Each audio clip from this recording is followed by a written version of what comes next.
We wanted to really key in as far as reskilling is a major change. It can bring anxiety, it can go through and bring all kind of different emotions that could come out. So we want to go through and try to address really some of the key differences between reskilling and upskilling. It seems like the motivational aspect is a key component as well. Being, people, do they want to do a new thing? Are they interested in taking on a new role? Because it's a difficult thing, because often you have to keep your old job while you're learning a new job, and being able to do both and have that organizational capability, but also the motivation to do it and stretch for a while to get to that point.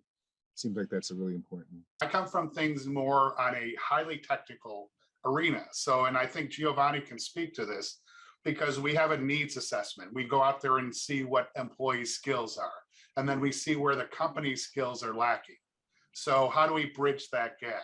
How do I do that without going through and demanding that an employee who is doing a great job in their current role, encouraging them to then go and get certified in a new technology to fill that skills gap? Talking about something that Bethany said earlier is, getting the big picture, right? So I think as an organization, we want to be able to get the bigger picture of what's happening in the industry and the marketplace. And I think every person in a corporation knows that things are changing rapidly, right? And if you cannot acknowledge that, then you've been sleeping for the last 5-10 years. So the question is quantifying and articulating the rate of change, and where does the organization fit in that change in that space.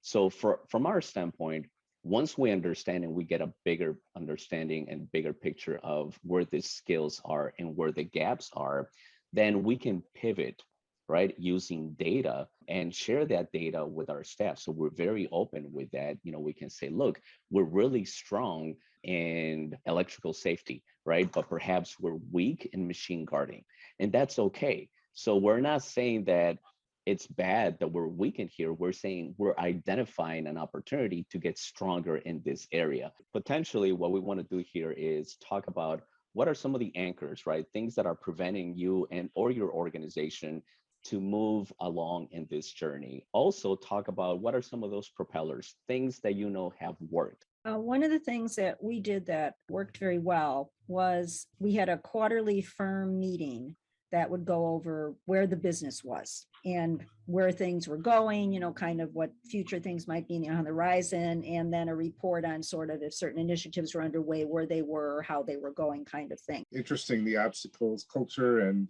buy-in from leadership. Seems like there's a cycle there too. You got to get leadership. Giovanni, you mentioned about sort of the managers being critical in this. It seems like that's often a key part of it, is getting buy-in from leadership and managers and getting them involved. How does that work with you? It sounds like that feedback cycle helps in terms of getting seeing the benefits. That's our general framework for reskilling. So look, if you don't have the software, if you don't have the experience, or if you need to look for a general framework that can help you in this endeavor, besides connecting with any of us on this call, you can definitely follow these 6 steps. And that could potentially help you, begin your journey in a successful manner.